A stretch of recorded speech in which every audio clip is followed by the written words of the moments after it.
Esse primeiro momento da nossa aula de hoje vai ser para nós fazermos a correção das atividades sobre porcentagem do desafio de matemática do material do PDF que foi enviado para vocês no início das aulas, agora nesse mês de agosto. A primeira atividade estava relacionada com esses dois gráficos aqui, certo? Então, nós tínhamos que analisar esses dois gráficos e responder. A primeira pergunta era: em relação à letalidade, qual é o grupo de que tem maior risco de morte? Observando aqui esse primeiro gráfico, nós temos que o maior risco de morte está na faixa dos 80 anos. Então, aqui, pessoas com mais de 80 anos de idade têm o maior risco de morte. Qual a taxa percentual? Observando também aqui no gráfico, nós temos que a taxa percentual de letalidade dessa faixa etária é de 14,8%. Aqui, qual a porcentagem de risco para quem tem acima de 60 anos? Observando aqui, essas três faixas etárias aqui são as pessoas que têm acima de 60 anos. Então, nós precisamos somar as porcentagens para sabermos qual é a taxa de letalidade para essas pessoas que estão acima de 60 anos. Temos lá 3,6% para 60, 8% para entre 70 e 79 e 14,8% acima dos 80. Somando as três faixas etárias, somando as três porcentagens, temos então 26,4% de risco para quem tem acima de 60 anos. A outra questão: as pessoas que têm 25 anos, qual o total de risco de morte?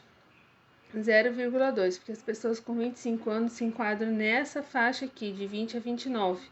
Então, elas têm somente 0,2% de fator de risco de morte. E qual doença pré-existente considerada o maior fator de risco? Qual doença pré-existente é considerado o maior fator de risco? E qual a porcentagem? Olhando aqui nesse segundo gráfico com relação às doenças, né? Nós temos então que a maior aqui, que é a mais relevante, é a doença cardiovascular com 11,7%. Então, esse era nosso primeiro exercício. Nosso segundo exercício, tínhamos que completar essa tabela aqui com as porcentagens aqui no final, que estão em vermelho. Como eu já tinha explicado para vocês, né, como que a gente faz este cálculo? Né? Então, como a gente achou 5,8 lá do global, a gente tem que dividir a quantidade de mortes pelos casos confirmados. Né? Vai dar um número aqui nesse caso, deu um número bem alto, deu um número com várias casas decimais, né? Multiplicando por 100, nós temos 5,8. Como eu já falei para vocês a respeito do arredondamento, percebam que depois do 8, como nós estamos considerando aqui, em alguns casos, duas casas, mas aqui consideramos uma casa após a vírgula, como tem o 2 após o 8, nós temos a seguinte situação de arredondamento. Quando o número que está após o valor for menor que 5, a gente permanece com o valor, ou seja, faz o arredondamento para abaixo, permanece ele. Quando nós temos um valor acima de 5, o arredondamento é para mais, tá? Então, aqui nós poderíamos, no caso, colocar aqui, como tem o 2 depois tem o 9, nós poderíamos usar duas casas decimais, então poderia ser 5,83, porque depois do 2 tem o 9, então o 9 está acima de 5, a gente arredonda para mais, tá? Então poderíamos colocar aqui 5,83, tá? E as demais situações aqui, para encontrar a porcentagem, a gente leva em consideração esse exemplo que nós fizemos com o global. Para todos eles, vocês vão fazer a quantidade de morte dividida pela quantidade de casos confirmados. Resultado vai dar sempre um número decimal com várias casas decimais. Multiplica-se por 100 e encontramos, então, pela regra de aproximação, o resultado em porcentagem, tá? Então, aqui tem todas as porcentagens já calculadas. Vocês só vão fazer agora a conferência aí no material de vocês, certo? E de acordo com o preenchimento percentual da letalidade, qual é o país que tem a maior taxa de mortalidade e o país que tem a menor taxa de mortalidade, né? Então, o país que tem a maior taxa é a Itália, e o que teve menor aqui nesse caso, né? Quando a gente começou aqui, esses dados são do dia 7 de abril, certo? Então, se nós fôssemos olhar hoje, esses dados são totalmente diferentes, né? Lembrando que os Estados Unidos hoje está em primeiro lugar, né? Com muitos casos, e o Brasil já vem em segundo, certo? Então, aqui, com esses dados que nós temos do dia 7 de abril, percebemos que quem teve o maior índice, maior letalidade aqui foi a Itália, e menor foi os Estados Unidos, certo? Aí, construindo um gráfico para representar isso, nós temos esse gráfico de barras aqui. Vou aumentar para ver se vocês conseguem visualizar. Nós temos esse gráfico de barras, né? Onde nós colocamos a quantidade de letalidade, ou seja, a quantidade de pessoas que infelizmente morreram pelo Covid, e em cima a porcentagem. Percebo que em alguns países aqui não apareceu essa taxa igual a global, né? A barra está menor porque nós temos menores casos, certo? Mas aqui só para representar então esta taxa de letalidade por região e global. Depois eu explico para vocês como que faz o gráfico no Excel, tá? Acho que eu disponibilizei para vocês 2 vídeos do professor Wellington ensinando a fazer gráficos no Excel, tanto no celular quanto no computador, mas depois eu mando novamente para vocês, se acaso vocês não conseguiram realizar essa atividade. Agora, número 3, nós tínhamos que fazer uma pesquisa sobre os dados atuais de Mato Grosso.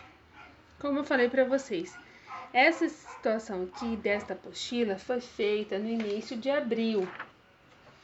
Então, os dados que aparecem aqui não são os dados referente ao que nós temos hoje, tá?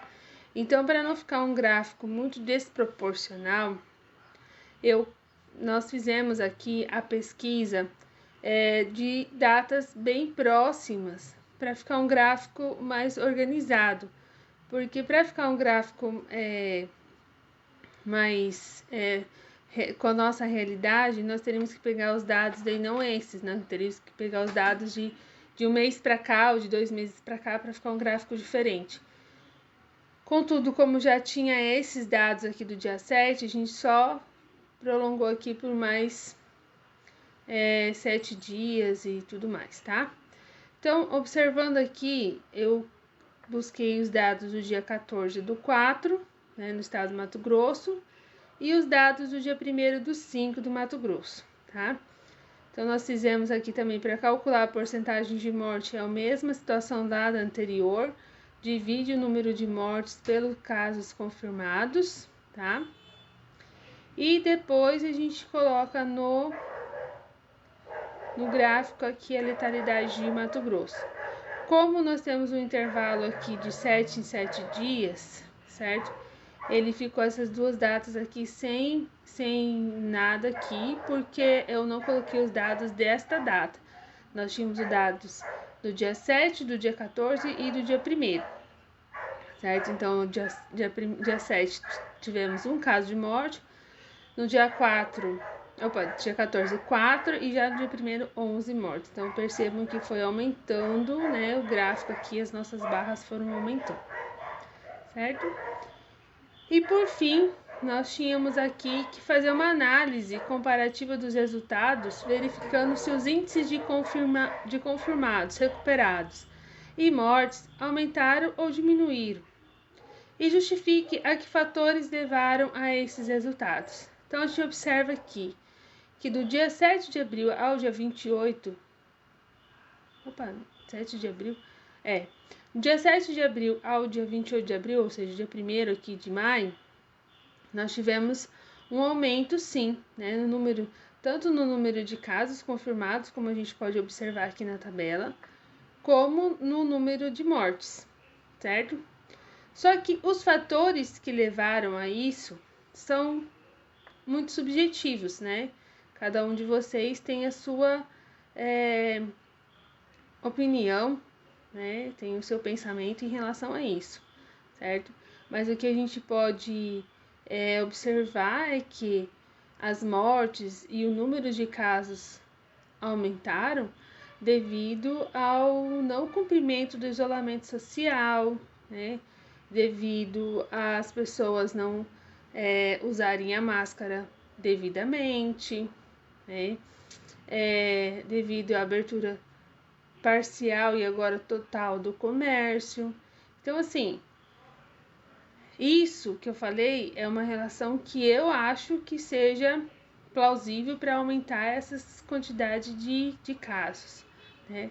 Lógico que cada um de vocês tem a opinião, né? E aí é subjetiva. O que é algo subjetivo? Cada um escreve da forma que acha que é o correto, então essa aqui não tem como eu falar para vocês, tá errado ou tá certo. Cada um tem o seu pensamento em relação a isso, ok?